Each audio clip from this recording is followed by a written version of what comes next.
Olá pessoal, tudo bem? Começando mais um Sechá News, hoje fazendo um bate-papo com Maria Klin, que é psicóloga, empresária, pesquisadora da cannabis para uso medicinal e também da medicina psicodélica.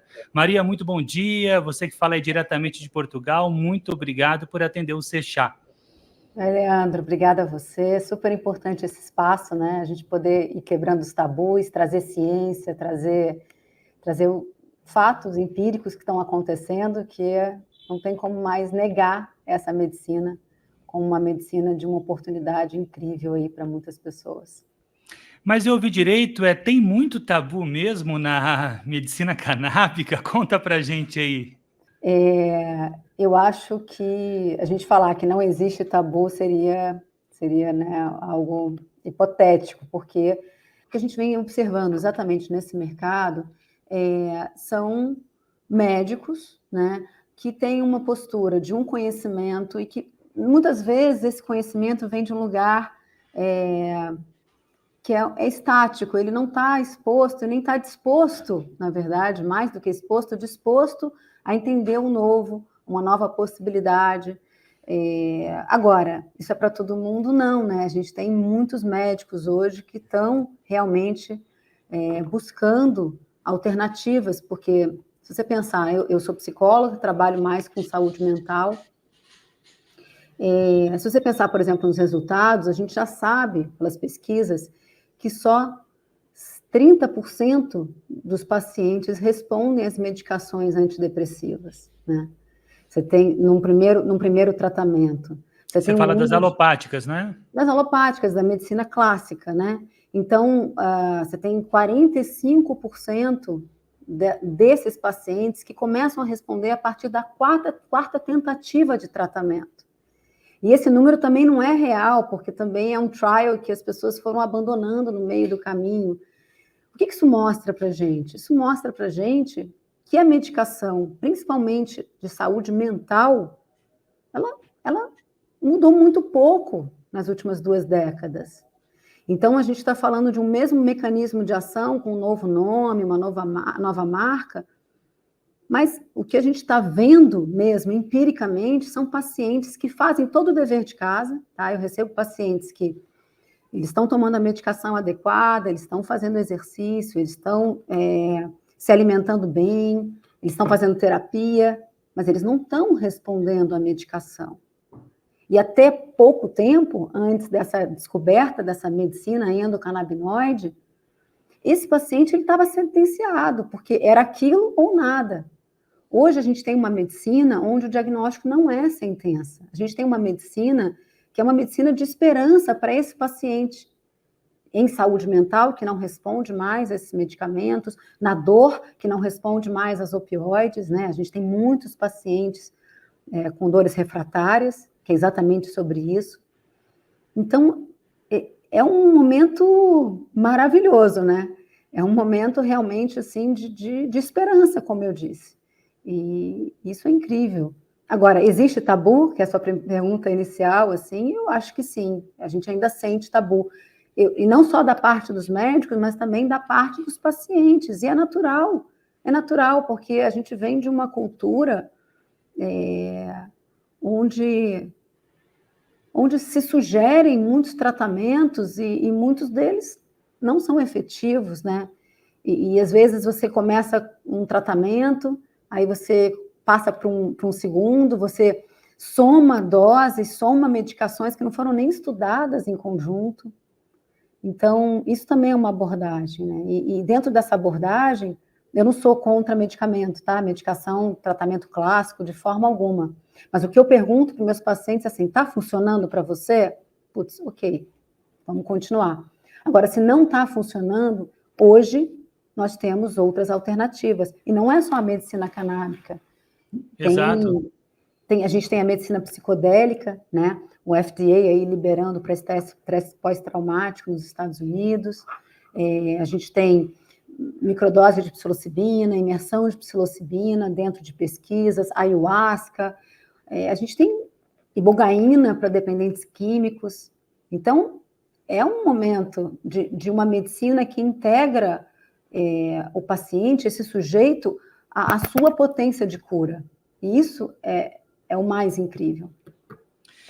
E obviamente que a minha pergunta inicial foi mesmo uma provocação, né, em relação a isso, porque a gente sabe que tem esse tabu e infelizmente acaba tendo esse tabu porque você disse uma coisa muito importante, não é simplesmente anular as outras medicações, não, é simplesmente entender que se você está tendo um tratamento que não está dando resultado, por que não abrir a possibilidade de um tratamento natural, né, com óleo de uma planta, para tentar também buscar um resultado, porque de fato o que está em jogo ali é a saúde do paciente, né? Então, eu acho que essa falta de informação...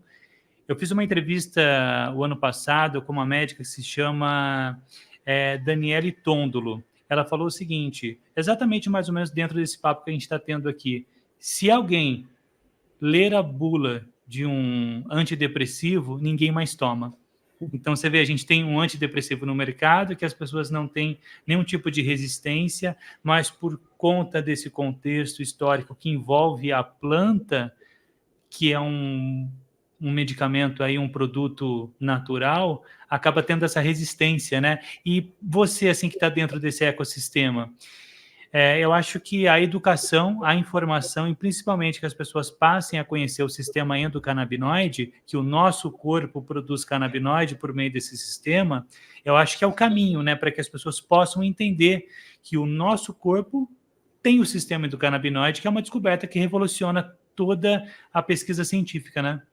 Exatamente, assim, enfim, tenho essa bandeira, né, assim, meu lema, meu propósito, eu descobri essa medicina através de um desafio meu pessoal, né? Eu tive transtorno do pânico durante 20 anos da minha vida, eu não tinha nenhuma autonomia, eu tomava 3 medicações, eu tomava Rivotril diário, e quando eu descobri, né, eu testei, eu experimentei essa medicina com uma supervisão de uma psiquiatra, foi muito...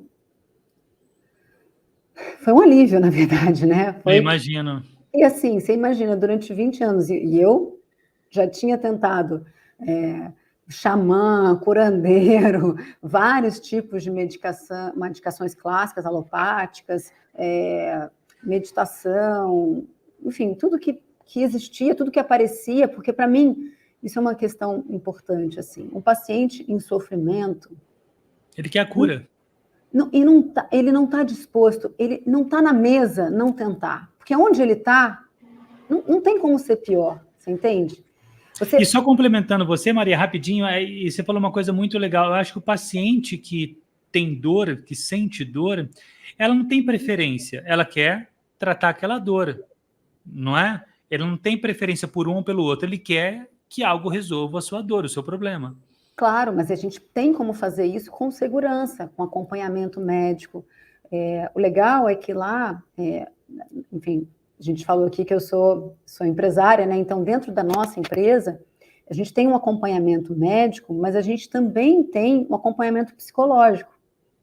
Perfeito. Porque a gente entende que o paciente que busca esse caminho é um paciente que está passando por um desafio, seja ele o contexto que for, seja de um trauma, seja de uma dor, né? Enfim, de uma inflamação, de uma doença neurodegenerativa, seja às vezes de um pai, de uma mãe, de um irmão, mas essa pessoa ela está buscando porque a vida apresentou um desafio para ela, né? Então, exato, se esse paciente está nesse lugar, a saúde mental desse paciente está comprometida. E a gente está vivendo um momento, Leandro, assim, eu acho que é muito importante de falar, assim, e isso pode gerar uma polêmica e tudo, mas está tudo certo. A gente está vivendo um momento onde o Canadá, agora em março, está legalizando o suicídio assistido para doenças mentais, né? A Inglaterra está colocando os transtornos alimentares como doenças letais. A gente está vivendo um momento onde é necessária, é vital, para que a gente possa sobreviver, que haja uma reflexão sobre isso. Porque eu não sei se essas pessoas que estão legislando, elas tem essa experiência. Talvez não, porque isso também é uma questão, né? Quem dita as leis não é quem tem a experiência prática, e às vezes ele não está nem afim de escutar quem tem a experiência prática, porque não condiz financeiramente aos interesses. Mas quem está legislando tem que parar e pensar, uma pessoa num estado de saúde mental tão fragilizado a ponto de preferir tirar a própria vida, essa pessoa tem condições de decidir se ela vai viver ou não? Essa pessoa, ela precisa de opções de morte ou ela precisa de opções de vida? Então, assim, a gente está realmente vivendo uma crise na saúde mental. Isso é uma opinião minha, pessoal. Perfeito. O caminho não é oferecendo vias de acabar, né? O caminho também não é anestesiando toda uma população, como está acontecendo com medicações, com internet, enfim, com álcool, com drogas, lícitas e ilícitas. O caminho é a gente entender e capacitar as pessoas e fortalecer essas pessoas para que elas possam ter resiliência e entender que a vida não é só prazer e oba-oba, nem tudo que é gostoso faz bem para a gente, sabe? Tem que ter disciplina, tem que ter foco. Então, eu acho que a saúde passa por isso tudo, é um universo muito complexo, sabe? E que a gente tem que entender que esse universo complexo precisa ser olhado de vários ângulos, inclusive do ângulo da saúde mental.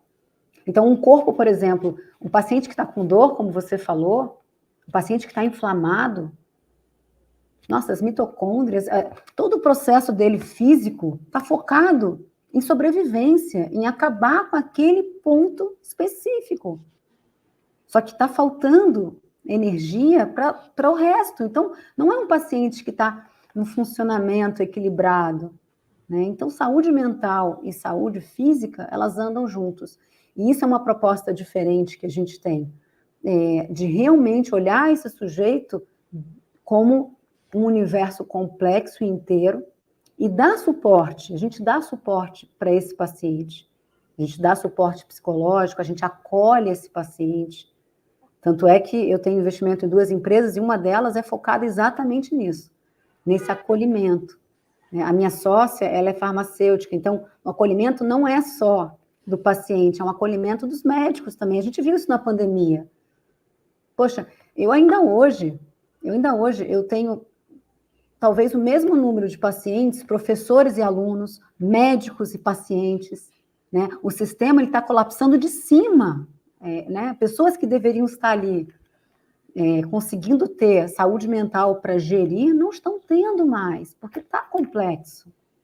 E aí existe um argumento que as pessoas falam muito, elas falam, nossa, Maria, mas você fala muito desse momento, dessa pandemia de saúde mental, eu também tenho receio de usar isso, porque eu tenho medo de começar a usar isso a favor da força do mal, mas, isso sempre existiu, é porque agora a gente consegue falar. Aí, sabe um termômetro maravilhoso para isso? Pergunta para as diretoras e professoras da escola. Pergunta como eram essas salas de aula há 20 anos atrás. Elas vão falar, a gente não estava tampando os olhos para essa crise. Não é que a gente escondia os alunos trancafiados num porão quando eles tinham alguma crise mental. As coisas não estavam acontecendo da forma como elas estão acontecendo hoje. Então é real, sabe? E eu acho que a gente realmente precisa olhar. E a cannabis medicinal, essa medicina endocannabinoide, ela tem uma proposta.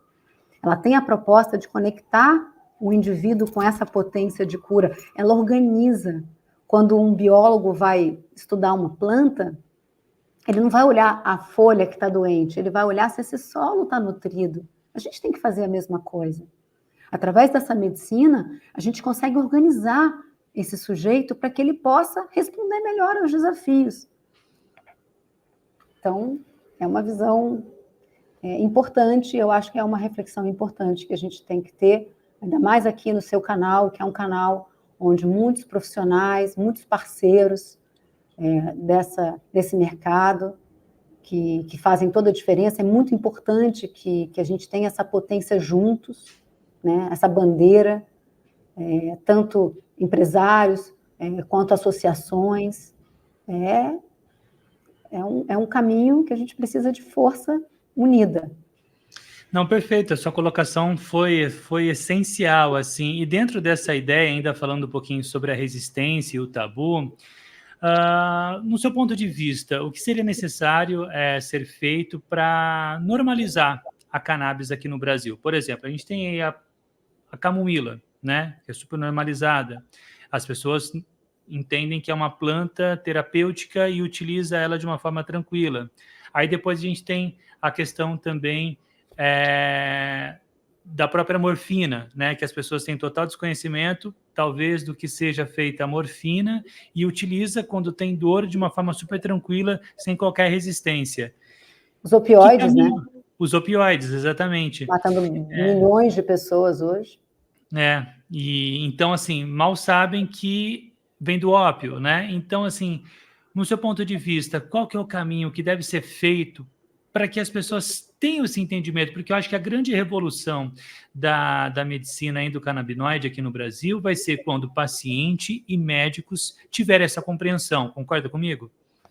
Claro. E essa é a minha bandeira, essa é a minha luta, assim. Eu acho que a resposta para você é uma resposta quase óbvia, né? É educação, né? É conhecimento. É as pessoas entenderem, primeiro, esse processo de que a gente está falando de um óleo que supre um sistema que nós temos internamente, onde a gente produz, inclusive, endocannabinoides muito semelhantes aos fitocannabinoides, a ponto dos fitocannabinoides se conectarem aos receptores dos endocannabinoides.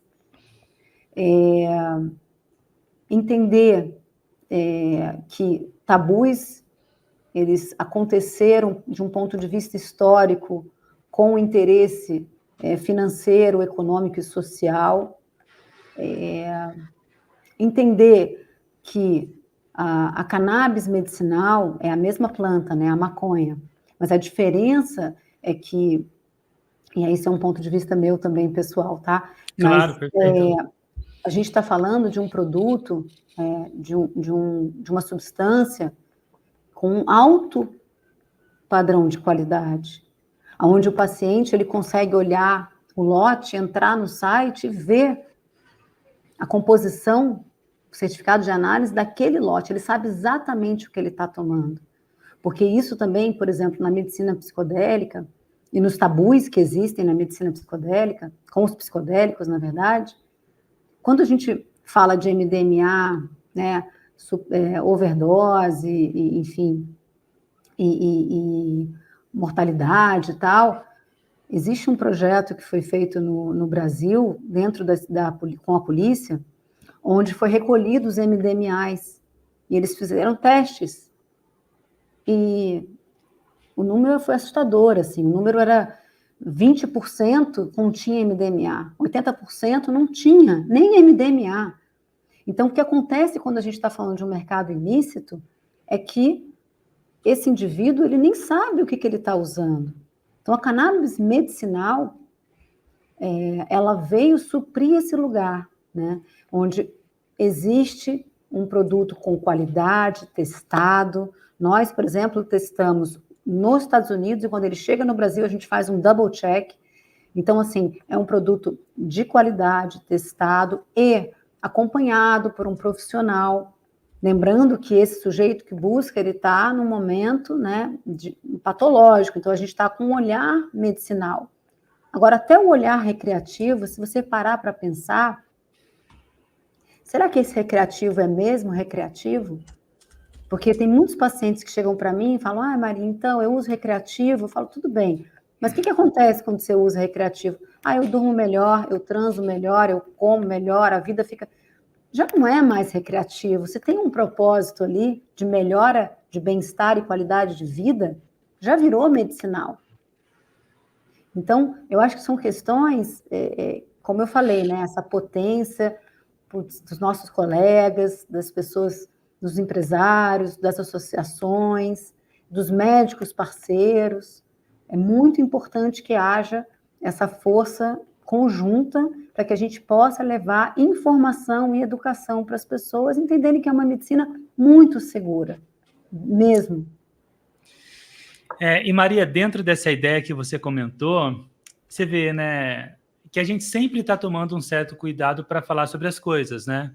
E não teria necessidade. Uma vez eu estava conversando com a Paula da Estela, médica, e ela estava me explicando algumas coisas. E ela comentou assim comigo, Leandro, se você for fazer o uso do óleo para ter um relaxamento, você tomar o óleo e uma taça de vinho, o efeito é semelhante.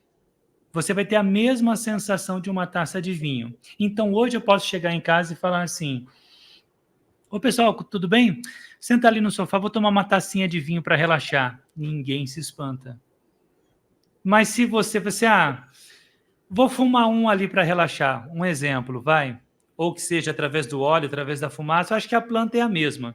Se é carborizada, se não é carborizada, se é através do óleo, se é por meio de uma bala, de um gummy, enfim, o meio, porque a gente discute muito o meio, mas a substância é a mesma Sim. planta, é a mesma origem, né? Tem diferenças Então, metabólicas, mas a sim, função é a mesma. a função é a mesma, né? Mas, assim, então, se você fala que está utilizando uma gominha, ninguém se espanta. Mas se você está utilizando ela através da planta fumada, todo mundo se espanta. Por que eu estou tocando nesse assunto? Porque eu acho que a gente se preocupa demais em tentar explicar o uso adulto e o uso medicinal. E eu acho que você concluiu muito bem. A questão é a finalidade. Se você está buscando um relaxamento, não é uso adulto, não é uso recreativo, é alguém, um ser humano, tentando buscar uma sensação de bem-estar, que pode vir através de uma cervejinha que ele senta ali para tomar depois do trabalho para dar uma relaxada, ou através de uma taça de vinho, ou através do uso da cannabis. Eu acho que a gente acaba tomando muito cuidado e pisando até mesmo num terreno assim muito muito delicado, mas eu acho que para falar uma coisa muito óbvia, né, assim que a pessoa está buscando um relaxamento, simplesmente. Qualidade de vida, né? Mais até do que relaxamento, né? Que se resulta na qualidade de vida, exato. E tem muito medicamento que mata e muita droga que salva, né? Assim, isso É. uma Um frasezinha. trocadilho legal, Mas assim, por exemplo, o álcool, né? Eu já sou mais radical com relação a isso, assim, por exemplo, porque radical no sentido de que não radical de não usar, mas radical no sentido de entender as consequências do uso. Claro, perfeito, exato. O Acho que álcool, para tudo, né? ele é um vilão que aparece em todos os quadros de doenças neurodegenerativas, por exemplo, o álcool e açúcar. Se eles derem a mão, explode o mundo, né? Assim, porque então, assim, se esse paciente ele está tendo, né? Por exemplo, vou até abrir uma coisa para você que eu nunca falei antes, mas eu me faço de laboratório com tudo. Então, eu resolvi fazer teste genético meu para saber das minhas predisposições genéticas. É claro que eu acredito e confio muito na epigenética, é ela que vai ligar e desligar esse gene, mas eu tenho algumas doenças neurodegenerativas na família e eu tenho os genes mais importantes para Parkinson de parte de mãe e pai. E eu tenho pessoas próximas na minha família, minha avó paterna, meu tio, enfim, eu tenho pessoas com Parkinson na família. E antigamente, sei lá, antigamente não é muito pouco, não é muito tempo, não é pouco tempo, 10 anos atrás, até arrisco dizer 7, 5 anos atrás, qual era a necessidade de um paciente, eu tenho 46 anos, ter um diagnóstico desse? Isso era uma sentença, ele ia ficar fadado enfim, a ficar vivendo, né, esse futuro que um dia ia acontecer e ser epigenética, enfim e tal. Só que hoje não. Por que eu fiz esse teste? E eu recomendo para muitos pacientes, não para todos, mas para muitos pacientes que estejam assistidos emocionalmente. Eu sei o que eu posso fazer para retardar que essa genética se expresse. Eu sei o que na minha epigenética é importante que esteja presente. E o álcool, por exemplo, ele não pode estar presente na minha vida. E tá tudo bem, sabe? Então, assim, a gente volta para aquela questão do que é bom e do que é prazer. E eu tenho que ser uma decisão madura. Se eu quero, né, eu quero ter uma vida ativa, cognitivamente, fisicamente, emocionalmente, eu vou ter que abrir mão de certas coisas. Isso é ser adulto, isso é fazer escolhas, isso faz parte. Se eu não tiver afim, eu não estou afim, isso é uma decisão minha. Mas eu optei em parar o álcool na minha vida, porque eu vejo empiricamente, eu vejo nos estudos, eu vejo nas pesquisas, o quanto que isso destrói. Então, isso é uma questão que eu estou trazendo para você só, e quero que fique um papo muito, muito pesado, mas volta para uma população. Hoje a gente tem uma sociedade, especialmente no Brasil, mas eu digo até a nível de mundo, adolescente. Né? As pessoas elas não têm mais responsabilidade pelas escolhas. Então, se a escolha dela for medicina, seja qual for, se for uma medicina alopática, o que eu acho importante é que esse paciente possa ter conhecimento sobre o que está sendo feito com ele, quais são as alternativas. É importante que os médicos possam passar para esses pacientes que eles têm alternativas. E a medicina canábica é uma delas. Então, não deixar os tabus cegarem, sabe? Eu acho que falta talvez um pouco de humildade mesmo, né? De entender que conhecimento ele não é estático. A ciência ela é empírica. Está tudo em movimento o tempo todo na vida, né? Se para, morre. Água parada apodrece. Sim. Vida é movimento, vida é conhecimento. A ciência acompanha esse movimento e deve ser assim. E você toca num assunto muito interessante quando você diz assim, a pessoa precisa ter conhecimento sobre aquilo que ela está utilizando, sobre aquilo que ela está colocando dentro de si. Ainda nesse assunto, sobre a questão do preconceito, por exemplo, se você vir alguém fumando um cigarro de maconha, o espanto ele é geral. E às vezes aquela pessoa está utilizando aquilo lá por uma patologia, por uma sensação de bem-estar, para buscar qualidade de vida. E se nesse mesmo cenário você vir alguém utilizando o vape, ninguém se espanta, não causa espanto, não causa escândalo. É essa a questão que eu estou querendo colocar, entendeu?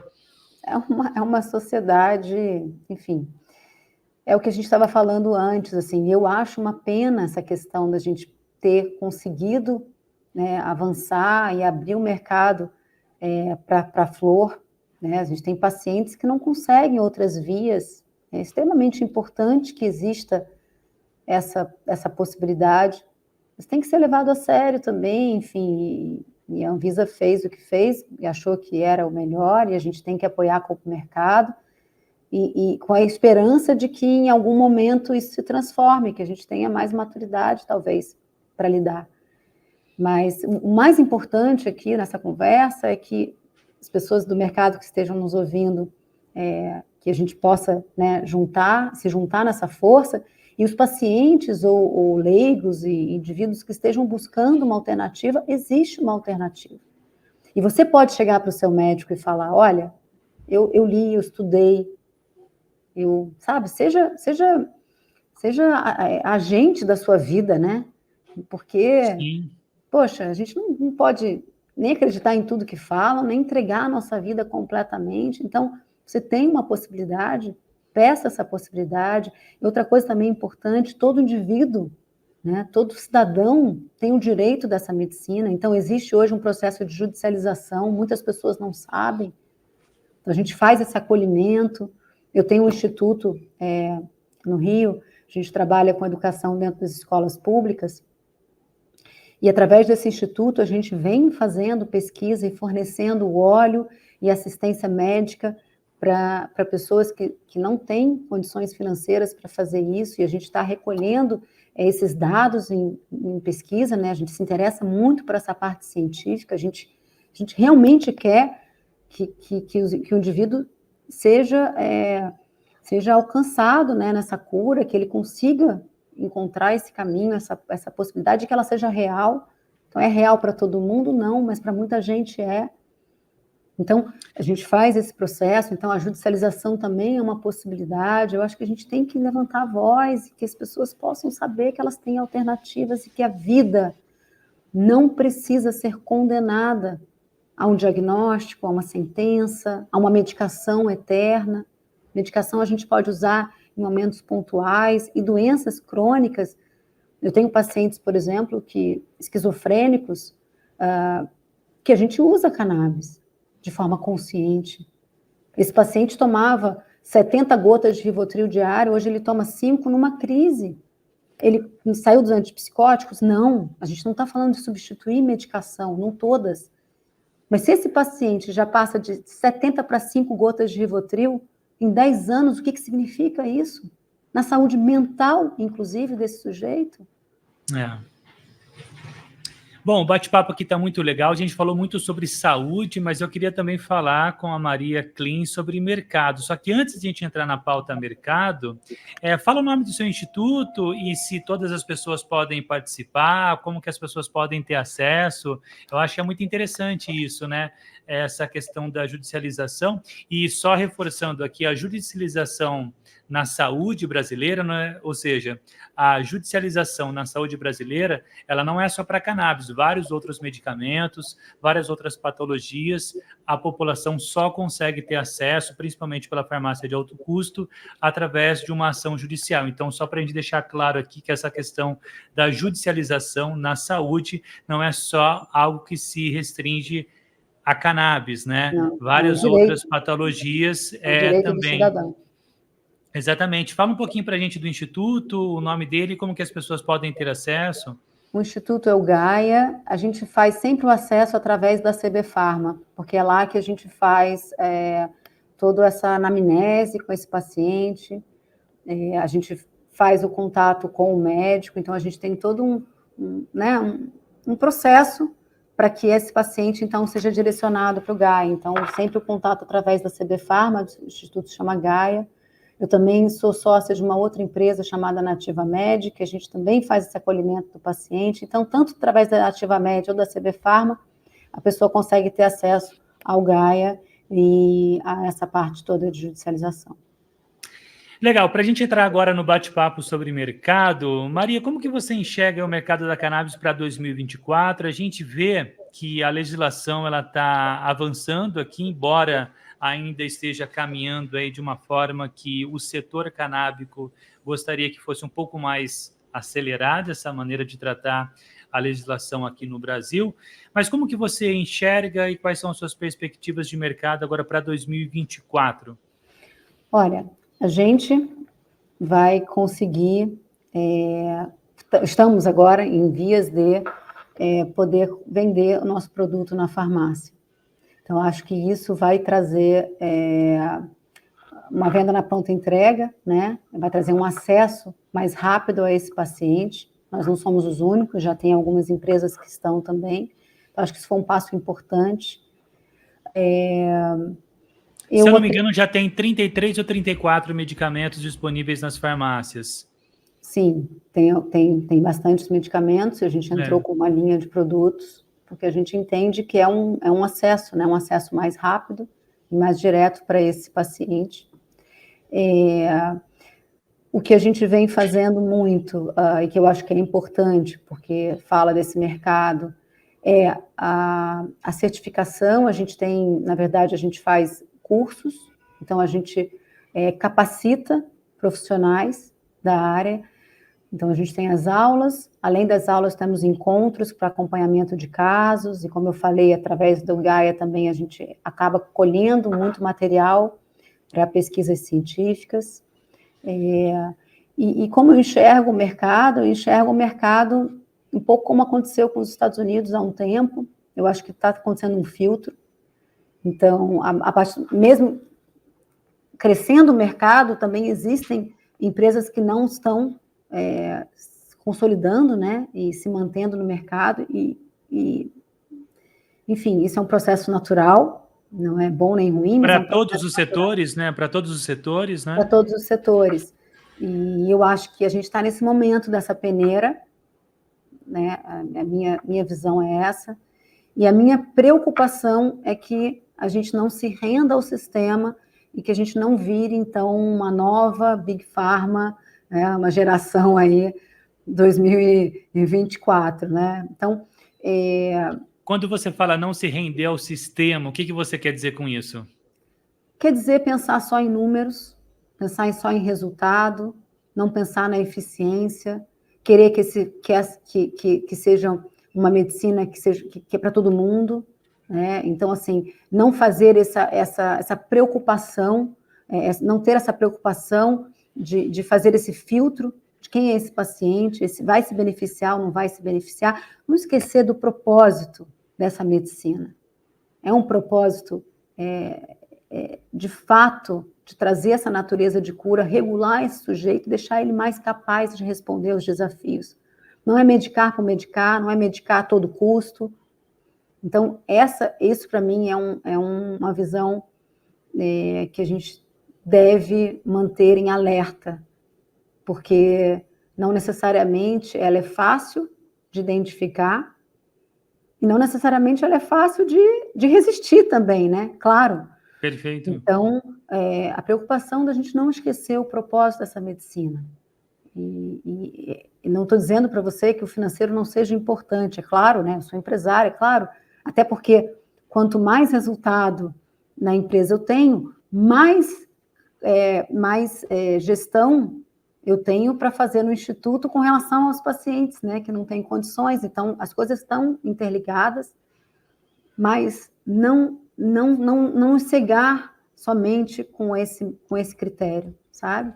O critério da dignidade do ser humano. E aí vem a Maria como terapeuta, vem a Maria com a história de vida que eu tive, né? Vem essa empatia de se colocar no lugar desse sujeito. Então, manter esse olhar humano, não esquecer da nossa humanidade na maior potência e na melhor natureza que existe. No seu ponto de vista, talvez seja esse o grande diferencial de uma empresa do setor canábico para se consolidar no mercado, porque como se trata de um mercado em expansão, é natural ter novos entrantes a todo momento, e aí, como você disse, o mercado vai filtrando e só aquelas empresas mais consolidadas vão permanecer nesse mercado, que começa a nascer uma concorrência, né? Para você, o segredo para a empresa se manter nesse mercado talvez seja isso? Como que você vê esses novos entrantes a todo momento nesse mercado de expansão?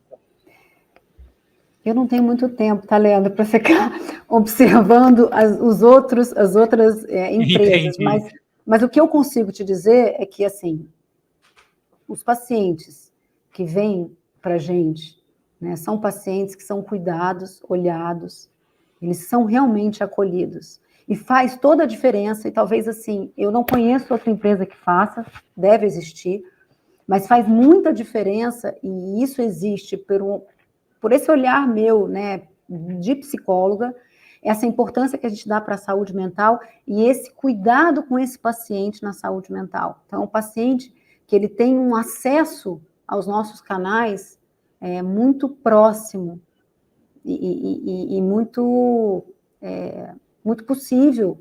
Então, isso faz a diferença, isso é um diferencial. Isso realmente é um diferencial. Agora, o que faz as empresas se manterem ou não se manterem, eu não imagino que seja esse diferencial. Eu imagino que seja uma questão mais sobre uma política de valores mesmo, né? Assim, valores no sentido não só financeiro, mas no sentido do que a gente estava falando aqui de propósito. Então, ter um óleo que não diminua a qualidade, isso a gente viu, né? O FDA, ele fez 2 anos atrás uma peneira nos Estados Unidos e mais de 50% não tinha exatamente o que estava dizendo no rótulo dos produtos. Isso é muito sério. Então, isso também é um desafio, a gente tem que ficar atento. Então, não é baixar a qualidade por preço, sabe? Para ganhar mais. Você entende que está sempre ligado a esse contexto mais da questão dos resultados, né? Então, ter esse olhar humano é importante.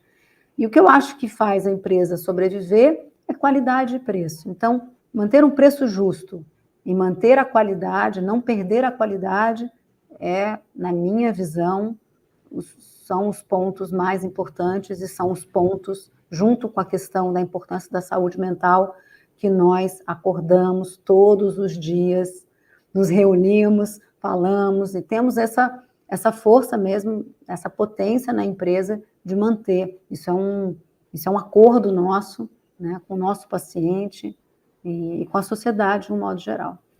E eu acho que para um mercado saudável é importante ter uma concorrência saudável também, né? Empresas com essa mesma ideia, sempre tentando melhorar o produto para o resultado final ser a qualidade de vida, né, do paciente.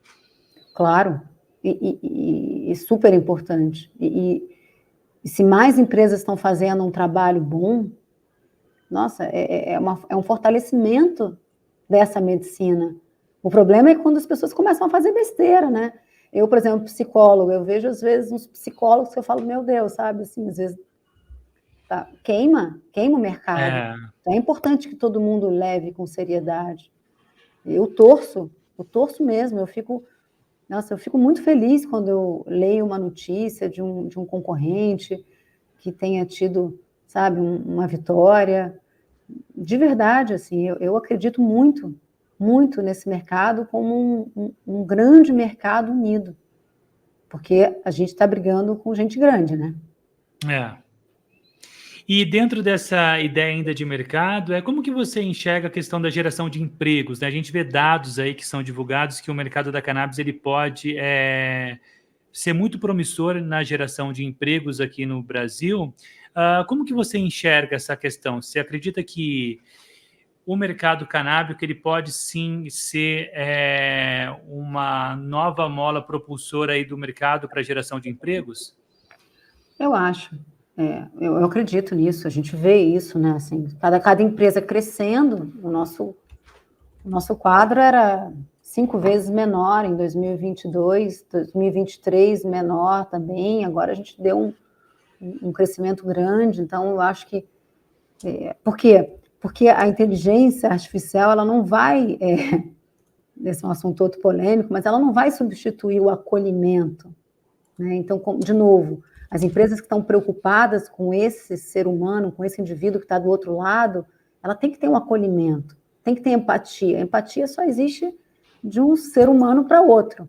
Então, a gente investiu muito nessa área de atendimento, e imagino que outras empresas também. O próprio mercado médico, né, profissionais que acabaram de se formar, que não têm verdades absolutas, que demorariam muito tempo, talvez, para conseguir ter uma lista, né, uma rede de pacientes. Hoje, ele sai, se ele faz logo essa formação, ele também está diferenciado. Eu vejo uma oportunidade gigante para o Brasil, eu vejo uma oportunidade gigante em várias instâncias, inclusive nessa questão que você está trazendo.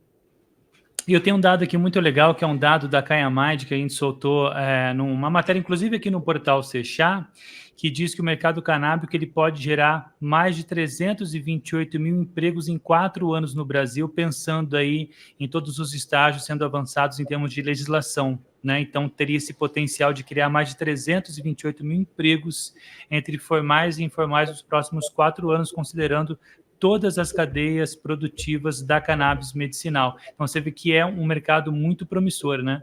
Se você pensar na potência disso, porque a gente estaria indo na contramão, né? Onde todo mundo está dizendo que os empregos vão ser substituídos e diminuídos, a gente está criando uma nova possibilidade, né? E a gente vê, né? O ser humano, como eu falei antes, são várias instâncias, né? Ter um propósito é muito importante. Então, uma população com propósito, com foco, é uma população mais feliz. E você acha que hoje, assim, dentro da política brasileira, os políticos estão refletindo esse anseio da sociedade em relação à legalização, à regulamentação da cannabis medicinal e também do cânhamo industrial, que também é muito importante, né, que é uma cadeia produtiva muito importante? Muito importante. Eu acho que sim e que não, né?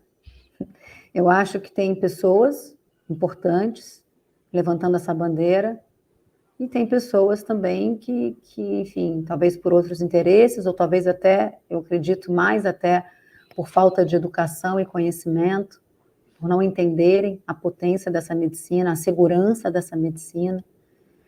Então, não é unânime. Essa resposta é meio complexa, assim, porque eu vejo as forças dos dois lados.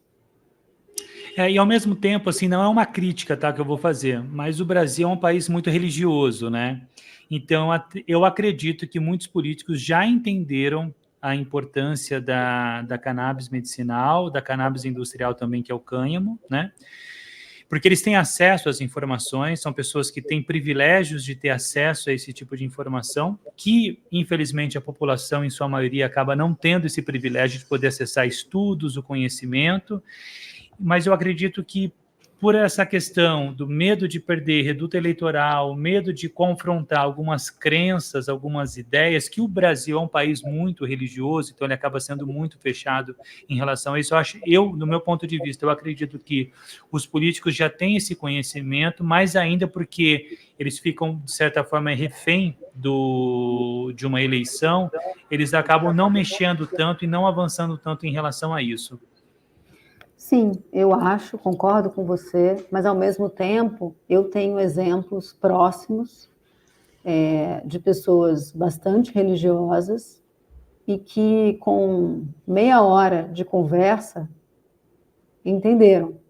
É. Porque assim, se você parar para pensar, tem alguma coisa, tem algo mais sagrado do que o leite materno?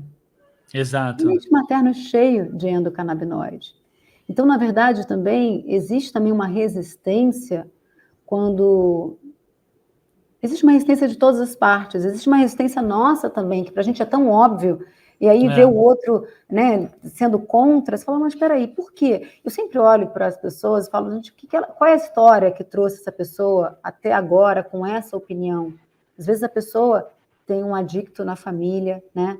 Às vezes a pessoa ela tem a sua história, ela traz a sua história, ela carrega a tua história. Você carrega a sua história, eu carrego a minha, e a minha que me fez estar aqui hoje, né? Então, eu procuro sempre escutar, eu gosto muito de escutar opiniões que divergem da minha, inclusive sigo nas minhas redes Isso é sociais. fundamental, né? Eu Fundamental. sigo nas minhas redes sociais políticos que eu não apoio, mas eu quero primeiro bagunçar o algoritmo, porque eu não quero ficar bitolada e só receber informação que vá nutrir a minha verdade absoluta. Se eu estou falando isso dos médicos, eu preciso praticar isso na minha vida. Mas eu acho que também talvez falte dos dois lados um ambiente onde a gente possa genuinamente querer escutar o porquê do outro, até para a gente poder trazer, porque fica muito fácil argumentar. A gente não está inventando dados, são dados empíricos, são dados sérios, é uma medicina séria que a gente está praticando. Contra isso, de verdade, assim, todas as vezes que me deram essa oportunidade de conversar e trazer, a conversa foi muito boa, foi muito amigável. Então, também a gente ser menos reativo às coisas, também ser menos adolescente, querer que todo mundo pense como a gente, sabe? Acho que também é uma visão mais madura. E sim, é claro que existem pessoas que não querem nem ouvir, mas em algum momento, alguém próximo delas vai precisar dessa medicina. E eu acho que você trouxe uma chave muito importante, que eu acho que resume tudo isso. As pessoas têm o direito de saber sobre as suas escolhas. Elas têm que ter primeiro acesso à informação, depois ela vai decidir o que ela quer, o que ela não quer. Eu acho que isso é essencial para essa conversa. Bom, acho que a gente está caminhando já para o nosso final aqui, um bate-papo muito bacana. Eu queria deixar aberto aqui para você, colocar alguma coisa que eu não lhe fiz a pergunta, que você possa falar, mas antes disso, como você está em viagem aí pela Europa, Portugal, que você trouxesse uma visão aí do que você tem visto, observado, de alguma novidade no mercado canábico, algum produto, o que você pode trazer de curiosidade aí para a audiência do Sechá? Olha, eu tenho visto muitos produtos, inclusive, assim, ontem eu fui num supermercado de bairro aqui, pequeno, e aí eu vi um colágeno com cannabis, eu achei interessantíssimo. No supermercado? Vendendo por R$ 3,99 €. Então, a gente vê muitos produtos. Agora, o leigo, ele vê ali cannabis, ele já acha que vai ser, né, maravilhoso, super potente. É importante que as pessoas tenham educação e elas entendam o que está sendo vendido, isso não é puro marketing. Porque o que eu tenho visto aqui é que quando você vai olhar a concentração, é quase um placebo. É mais marketing do que real. Então, as lojinhas que vendem, você não tem um produto com a concentração que a gente tem vendendo no Brasil e nos Estados Unidos. Isso é fato. Tanto é que meus pacientes aqui, que eu encaminho para um médico, né, apesar de em Portugal não precisar de médico, mas eu sempre encaminho, tem um médico parceiro meu incrível aqui. A gente faz dentro das farmácias, a gente manipula. Porque o meu produto não chegou ainda em Portugal, né, o meu do Brasil. A gente manipula nas farmácias. Então, o que eu vejo o marketing está muito lindo. Agora, com relação à eficiência, eu acho que ainda tem que caminhar um bocado. E o que você gostaria de falar, que eu não lhe fiz a pergunta, eu vou deixar o espaço aberto aqui para você. Eu queria falar para você que é uma pessoa que acha que não tem esperança, né, que seu diagnóstico virou uma sentença, que é isso mesmo, que você tem que se contentar com essa vida, às vezes preto e branco, às vezes uma vida com dor. Não é assim. Existem caminhos, existem medicinas hoje que conectam você à tua potência de cura. E é muito importante que essa educação chegue às pessoas, que a gente possa quebrar os tabus. E para você, que é meu colega, parceiro da indústria, a gente deve focar no que realmente importa, que é nesse propósito de trazer saúde e qualidade de vida para toda uma população. Então, a gente deve se unir e não se dividir. E quero agradecer muito a você, Leandro, e existir portais e canais assim, onde a gente possa falar livremente, sem ter censura, sem ter medo. E é muito importante.